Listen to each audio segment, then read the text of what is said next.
दोस्तों नमस्कार। राम मंदिर के मुद्दे को लेकर के अभी तक जो बीजेपी का पूरा प्रचार तंत्र है, जो पूरा प्रोपेगेंडा फैलाने वाला तंत्र है, चाहे वो बीजेपी का आईटी सेल हो, चाहे बीजेपी के लिए काम करने वाले गोदी मीडिया के न्यूज़ चैनल्स हो, चाहे नरेंद्र मोदी और बीजेपी के कट्टर जो अंधभक्त हों, समर्थक हों, ये सभी अभी तक कांग्रेस को गाली दे रहे थे। निमंत्रण ठुकराए जाने को लेकर के ये लोग कांग्रेस को अभी तक राम विरोधी और हिंदू विरोधी बोल रहे थे, लेकिन कांग्रेस को बोलते बोलते, कांग्रेस को गाली देते देते अब ये लोग इस हद तक आ चुके हैं कि अब हिंदू धर्म के जो चारों शंकराचार्य हैं उनको भी अब ये अपशब्द बोलना शुरू कर दिए, उनको भी अब ये अपमानित करना शुरू कर दिए हैं।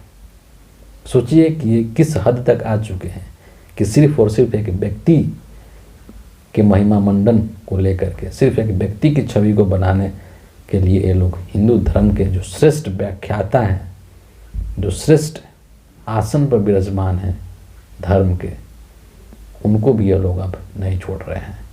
क्या ऐसी स्थिति आ गई है, आप समझ सकते हैं। मोदी के जो अंधभक्त हैं, जो कट्टर भक्त हैं, वो अब ये बोलने लगे हैं कि भाई मोदी जी तो ठीक ही काम कर रहे हैं, ये जो शंकराचार्य हैं यही लोग राजनीति कर रहे हैं और इनके बहिष्कार करने से या प्राण प्रतिष्ठा में नहीं जाने से कोई नहीं फर्क पड़ने वाला है। सोचिए किस तरीके की दलील ले रहे हैं। और गोदी मीडिया के जो लोग हैं वो उल्टी सीधी खबरें चलाना शुरू कर चुके हैं और इन सब चीज़ों से इतने क्षुब्ध हो गए शंकराचार्य महोदय कि उन्होंने गोदी मीडिया वालों को नसीहत दे डाली कि आप लोग पत्रकार हैं और आपका यह धर्म है कि आप निष्पक्षता के साथ चीज़ों को सामने रखें, लेकिन अगर आप लोग ये सब चीज़ नहीं करते हैं और आप लोग पक्षपात होकर के चीज़ों को दिखाते हैं तो फिर ऐसी पत्रकारिता पर थू है। सोचिए कि क्या कहाँ से कहाँ आ चुका है हमारा देश और इसको कहाँ ले जाने की कोशिश हो रही है। और मामला यहीं तक नहीं रुकता है दोस्तों। अभी तक तो बीजेपी के प्रचार तंत्र, गोदी मीडिया और मोदी जी के जो अंधभक्त हैं वो ये सब चीज़ें कर रहे थे। अब मामला इससे भी थोड़ा एक कदम आगे बढ़ चुका है। बीजेपी के जो मंत्री हैं, एक नारायण राणे इनका नाम है, महाराष्ट्र से आते हैं ये, और ये महाराष्ट्र के पूर्व मुख्यमंत्री भी रह चुके हैं और वर्तमान में राज्यसभा के सांसद हैं बीजेपी के और मंत्री भी हैं। ये मुंबई में दरअसल एक प्रोग्राम हो रहा था वसई के अंदर, और वहाँ पर प्रोग्राम के दौरान इनसे पत्रकारों ने सवाल पूछ दिया कि जो चारों शंकराचार्य हैं हिंदू धर्म के, वो बहिष्कार कर रहे हैं, नहीं जा रहे हैं राम मंदिर के उद्घाटन कार्यक्रम में, इस पर आपका क्या टिप्पणी है। और सोचिए कि ये जो साहब हैं नारायण राणे साहब, इनका क्या स्टेटमेंट आता है कि हिंदू धर्म में इन शंकराचार्यों का क्या योगदान है। सोचिए ये अपने आप में कितना हास्यास्पद है कि जो उस क्षेत्र का मास्टर है, जिसको कि उस क्षेत्र में महारत हासिल है, उसी के योगदान के ऊपर ये भाई साहब प्रश्न चिन्ह लगा दिए हैं।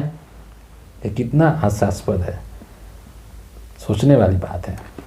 आप सोच सकते हैं कि इन लोगों की क्या मानसिक स्थिति है कि एक व्यक्ति की चापलूसी और चाटुकारिता में ये लोग किस हद तक आगे जा चुके हैं कि सारी सीमाएं लांघ रहे हैं।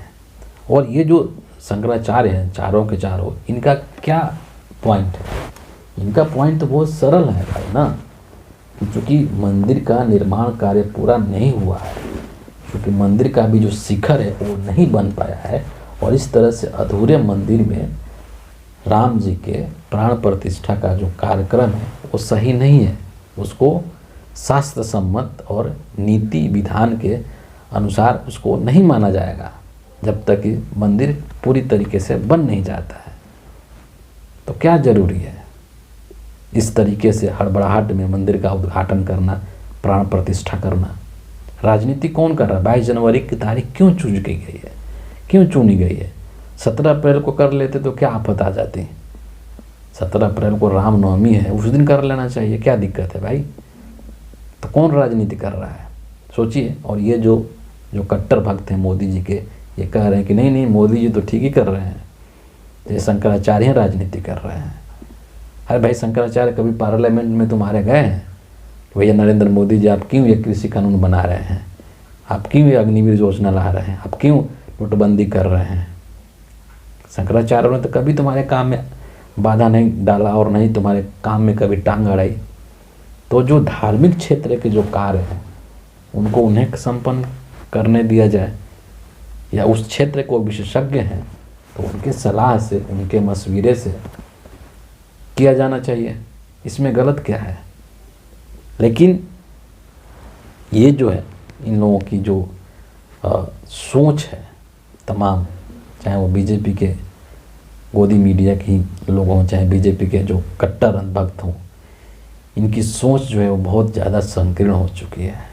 इतना ज़्यादा संकीर्ण हो चुकी है कि इनको अब ये लगने लगा है कि भैया नरेंद्र मोदी के आगे और पीछे तो कोई है ही नहीं।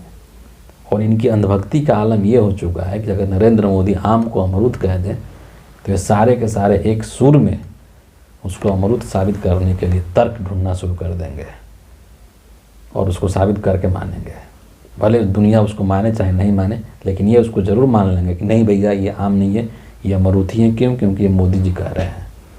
ये इनकी मानसिक स्थिति है, मतलब मानसिक विकलांगता के शिकार हो चुके हैं ये लोग, जिसको कि कुछ दिखाई नहीं दे रहा है, कुछ सुनाई नहीं दे रहा है। ये इनकी हालत है।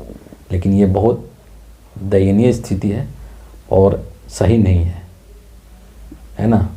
जो धार्मिक कार्य है उस धर्म के आचार्यों के अनुसार होना चाहिए, उनके देख रेख में संपन्न होना चाहिए। लेकिन यहाँ पर तो सिर्फ और सिर्फ राजनीतिक प्रोपेगेंडा फैलाई जा रही है, पॉलिटिकल इवेंट बनाई जा रही है। किसी को क्या फ़र्क पड़ता है। ये स्थिति हो चुकी है। फिलहाल इस वीडियो के लिए इतना ही है। आप सभी का बहुत बहुत धन्यवाद।